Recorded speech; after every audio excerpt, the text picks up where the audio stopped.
Good morning students.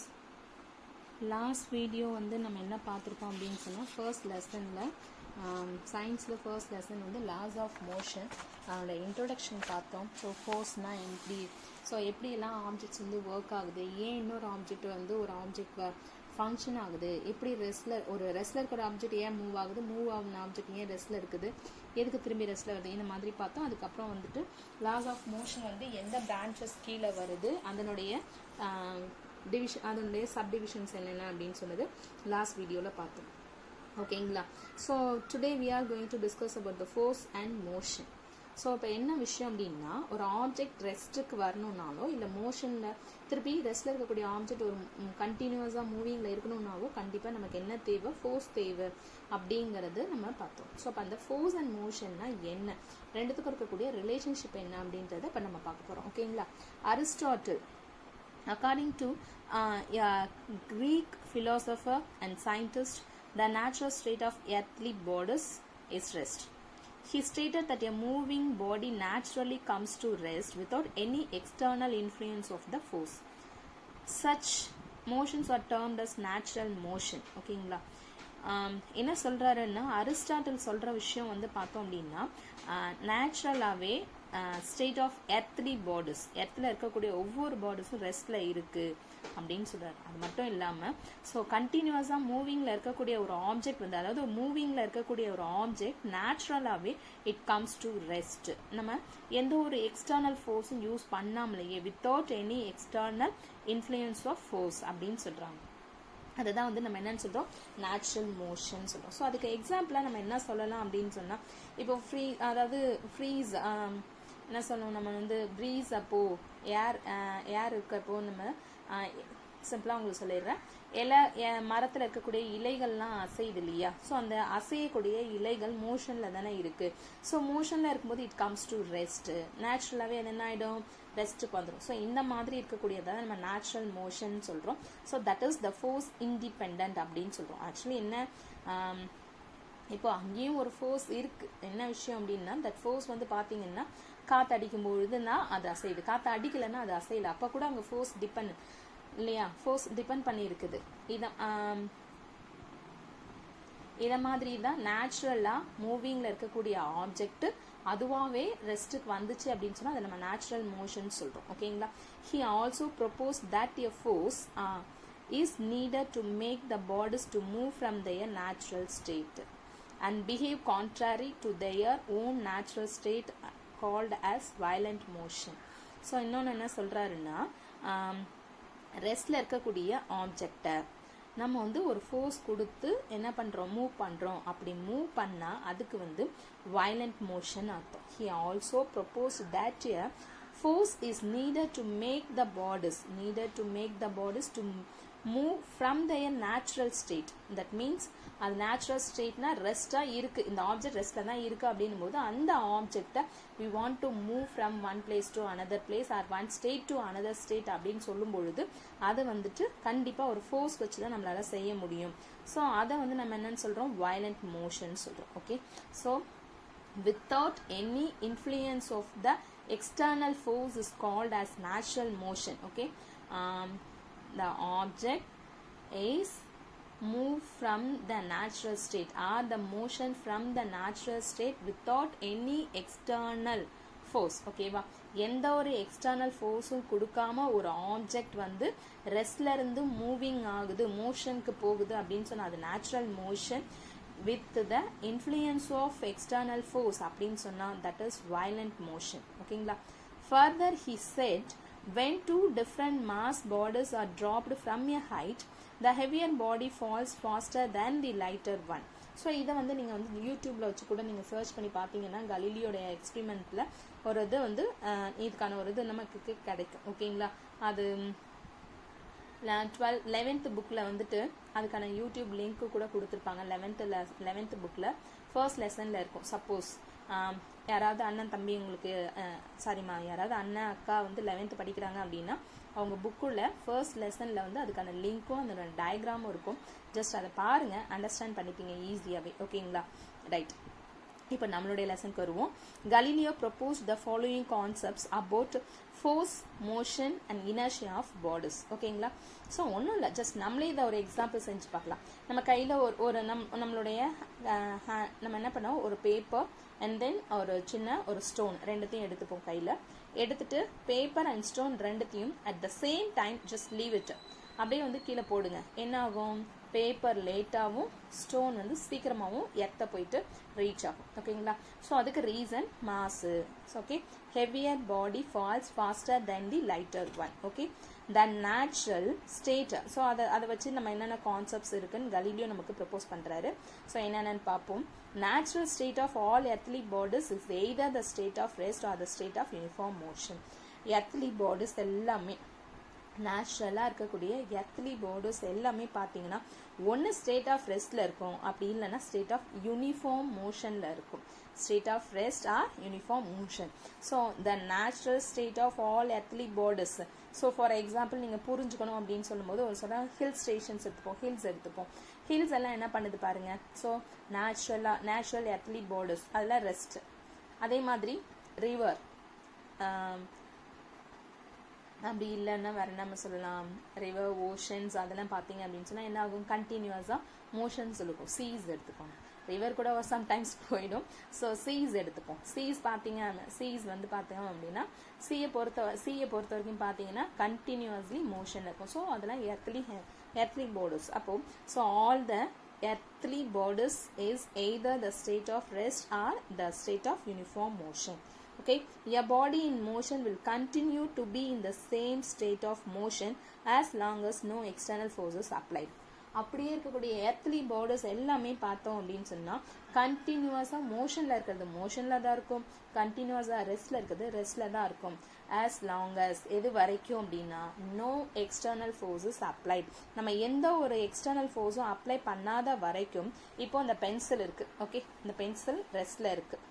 ஓகேவா, இந்த ரெஸ்ட்டில் இருக்கக்கூடிய பென்சில் ரெஸ்ட்டில் தான் இருக்குது. ஓகேங்களா, நம்ம எந்த ஒரு ஃபோர்ஸும் அப்ளை பண்ணாத வரைக்கும் இந்த பென்சில் எப்படி தான் இருக்கும், ரெஸ்ட்லேயே தான் இருக்கும். ஓகேங்களா, ஜஸ்ட் நம்ம ஒரு ஃபோர்ஸ் ஒன்று அப்ளை பண்ணுறோம். ஓகே, ஃபோர்ஸ் ஒன்று அப்ளை பண்ணுறேன். ஓகே, இப்போ இது மேலே நான் ஜஸ்ட்டு ஏதோ ஒரு ஃபோர்ஸ் அப்ளை பண்ணும்போது இந்த பென்சில் என்ன ஆகும், ஸோ மூவிங்கில் இருக்குது. ஓகேங்களா, இந்த பென்சில் நம்ம ஃபோர்ஸ் அப்ளை பண்ணாத வரைக்கும் ரெஸ்ட்டில் இருக்குது. ஃபோர்ஸ் அப்ளை பண்ணும்பொழுது என்ன ஆகுது, ஃபோர்ஸ் நம்ம அப்ளை பண்ணுறதுக்கு ஏற்ற மாதிரி இந்த பென்சில் என்ன ஆச்சு, மூவ் ஆச்சு இல்லைங்களா. ஸோ அதுதான் நம்ம சொல்கிறது. Okay, a body in motion will continue to be in the same state of motion as long as no external force is applied. Okay, when a force is applied on bodies that resist any change in their state, this properties of bodies is called inertia. Okay, ஒரு just imagine பண்ணிக்கோங்க, ஒரு slanting surface இருக்குது அப்படின்னா இந்த slanting சர்ஃபேஸில் நம்ம என்ன செய்கிறோம் அப்படின்னு சொல்லும்பொழுது ஜஸ்ட் பென்சில் லீவ் பண்ணுறோம் அப்படின்னா ஆட்டோமேட்டிக்காக என்ன ஆகும், மூவ் ஆகிடும். ஓகே ரைட், இது ஒரு பிளேன் சர்ஃபேஸ். இந்த பிளேன் சர்ஃபேஸில் நீங்கள் பென்சில் வச்சுருக்கோம் அப்படிங்கும்போது அந்த பென்சில் ஆட்டோமேட்டிக்காக மூவ் ஆகுமானா மூவ் ஆகாது. நம்ம ஒரு ஃபோர்ஸ் கொடுத்தா மட்டும்தான் அந்த பென்சில் மூவ் ஆகும். ஓகே, இப்போது இந்த பென்சில் மேலே நம்ம ஒரு ஃபோர்ஸ் அப்ளை பண்ணுறோன்னு வச்சுக்கோம். அந்த ஃபோர்ஸ் நீங்கள் அப்ளை பண்ணும்பொழுது என்ன ஆகும் அப்படின்னு சொன்னால் இந்த பென்சில் மூவ் ஆகணும் இல்லைங்களா. ஸோ பென்சில் மூவ் ஆகும் பொழுது என்ன நடக்கும் அப்படின்னு சொன்னால் இந்த பென்சிலோடைய பாடியும் தென் இந்த பேப்பரில் இருக்கக்கூடிய பாடியும் ரெண்டுமே இப்படி மூவ் ஆகும் பொழுது ஃப்ரிக்ஷனல் ஃபோர்ஸ் கிடைக்கும். Due to that frictional force என்ன ஆகும் அப்படின்னு சொன்னால் இங்கே நமக்கு ரெசிஸ்ட் பண்ணும். ஏதாவது இந்த ஆப்ஜெக்டை இப்படி ஃப்ரீயாக மூவ் பண்ணாமல் ரெசிஸ்ட் பண்ணும். அந்த ரெசிஸ்ட் பண்ணக்கூடியது, அதாவது என்னென்னா ரெஸ்ட்டில் இருக்கக்கூடிய இந்த ஆப்ஜெக்ட் மோஷன் போகாமல் ரெசிஸ்ட் பண்ணும். அப்படி அந்த ரெசிஸ்ட் பண்ணக்கூடிய பிஹேவியரை தான் நம்ம என்னன்னு சொல்கிறோம் அப்படின்னு சொன்னால் இனர்ஷியான்னு சொல்கிறோம். என்னன்னு சொல்லுவோம், inertia. Okay, when dropped from a height in vacuum bodies of different size, shape and mass fall at the same rate and reach the ground at the same time. ஓகேங்களா, ஸோ இப்போ நம்ம ஃபஸ்ட்டு எக்ஸாம்பிள் சொல்லும்பொழுது வந்துட்டு நான் என்ன சொன்னேன், இங்கே சொல்லும்பொழுது heavier body falls faster than the lighter one அப்படின்னு பார்த்தோம் இல்லைங்களா. இன் வேக்கம் சேம் டைமில் ட்ராப் பண்ணுறோம். அதே சேம் ஆப்ஜெக்டை இங்கே வந்து நம்ம ஏரில் ட்ராப் பண்ணும்பொழுது என்ன நடக்குதுன்னா ஹெவியர் பாடி சீக்கிரம் வந்துடுது, லைட்டர் பாடி லேட்டாக வருது. அதே சேம் கான்செப்ட் சேம் ஆப்ஜெக்டை இன் வேக்கமில் ட்ராப் பண்ணுறோம். ஸோ சுற்றி என்ன இல்லை, நம்மளுடைய ரூமில் இருக்கக்கூடிய ஏர் எல்லாத்தையும் சப்போர்ட் பண்ணிவிட்டு அந்த ரூம் வந்து ஜஸ்ட் வேக்கமாக இருக்குது.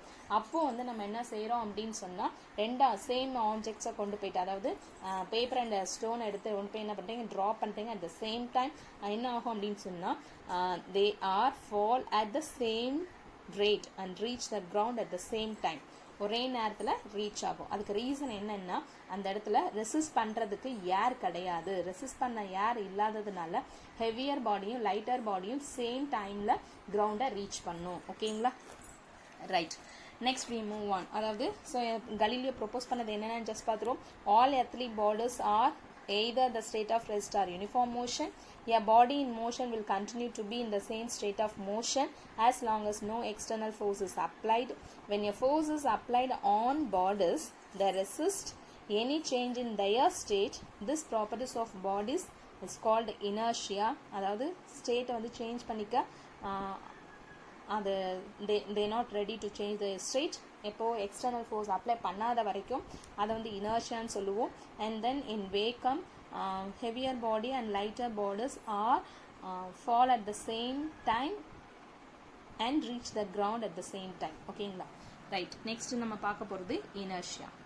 While you are traveling in a bus or in a car, when a sudden brake is applied, the upper part of your body leans in the forward direction. Similarly, when the vehicle suddenly is moved forward from rest, you lean backward. This is due to any body would like to continue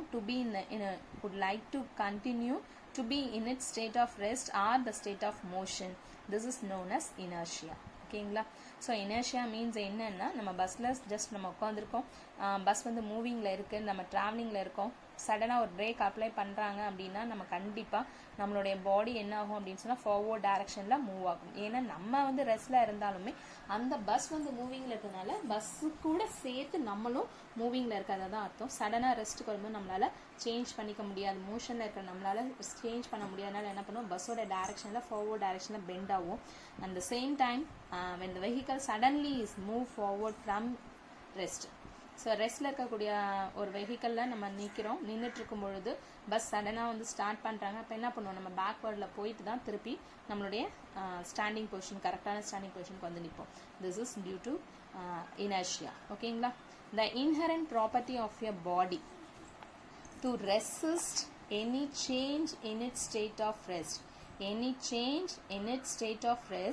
or the state of uniform motion. Any change in its state of rest or the state of uniform motion unless it is influenced upon by an external unbalanced force. நம்ம ஒரு external unbalanced force கொடுக்காத வரைக்கும் எந்த ஒரு ஆப்ஜெக்டும் ரெஸ்ட்ல இருந்தாலும் சரி மூவிங்ல இருந்தாலும் சரி அதனுடைய ஸ்டேட்டை சேஞ்ச் பண்ணிக்க ரெடியா இருக்காது. எது வரைக்கும்னா, நம்ம எக்ஸ்டர்னல் ஃபோர்ஸ் கொடுக்காத வரைக்கும் ரெஸ்ட்ல இருக்கிற ஆப்ஜெக்ட் மூவிங்க்கு போகாது, மூவிங்ல இருக்கிற ஆப்ஜெக்ட் ரெஸ்ட்டுக்கு வராது. ஓகேங்களா, இதை நம்ம இனர்ஷியான்னு சொல்றோம். Right. In activity described the above, the inertia of the coin keeps in its state of rest. இந்த ஆக்டிவிட்டி பாருங்கள். இந்த ஆக்டிவிட்டி என்ன பண்ணுறோம் அப்படின்னு சொன்னால், ஒரு டம்ளர் எடுத்துப்போம், அதை ஒரு கிளாஸு, அதில் வாட்டர் ஃபில் பண்ணிவிட்டு அது மேலே ஒரு கார்ட்போர்டு வைங்க, அந்த கார்ட்போர்டு மேலே வந்து ஒரு காயின் வச்சுருங்க. ஓகே, ஸோ நம்ம என்ன பண்ணுறோம், அந்த கார்ட்போர்டை வந்துட்டு ஜஸ்ட் சடனாக நம்ம எடுத்துகிறோம். when the cardboard has moved, the coin falls into the tumbler due to gravity. this happens due to inertia of rest. ஓகேங்களா, அவ்வளோதான். ரைட், புரியுதுங்களா? ஸோ இந்த ஆக்டிவிட்டி செஞ்சு பாருங்கள். ஒரு ஆப்ஜெக்ட் ரெஸ்ட்டில் இருந்தாலும் சரி மூவிங்கில் இருந்தாலும் சரி, ரெஸ்ட்டில் இருக்கக்கூடிய ஆப்ஜெக்ட் மேலே ஒரு ஃபோர்ஸ் நீங்கள் அப்ளை பண்ணாத வரைக்கும் அது மோஷனுக்கு போகாது. மூவிங்கில் இருக்கக்கூடிய ஆப்ஜெக்ட் மேலே நீங்கள் ஒரு ஃபோர்ஸ் அப்ளை பண்ணாத வரைக்கும் அது ரெஸ்ட்டுக்கு வராது. ஓகேங்களா, ஸோ இன்ஹரண்ட் ப்ராப்பர்ட்டி. அப்போ என்னென்னா, ஃபோர்ஸ் நம்ம அப்ளை பண்ணாலுமே அது என்ன பண்ணும், அதை அதனுடைய ஸ்டேட்டை வந்து ரெசிஸ்ட் பண்ணிடும். கண்டிப்பாக நீ போகாத பிடிச்சி ரெசிஸ்ட் பண்ணும். ஸோ அதை தான் நம்ம இனர்ஷியான்னு சொல்கிறோம். Okay, thank you students. Natural motion, violent motion and then inertia. Define inertia. இந்த 3 questions எழுதி போஸ்ட் பண்ணுங்க. ஓகேங்களா, thank you students.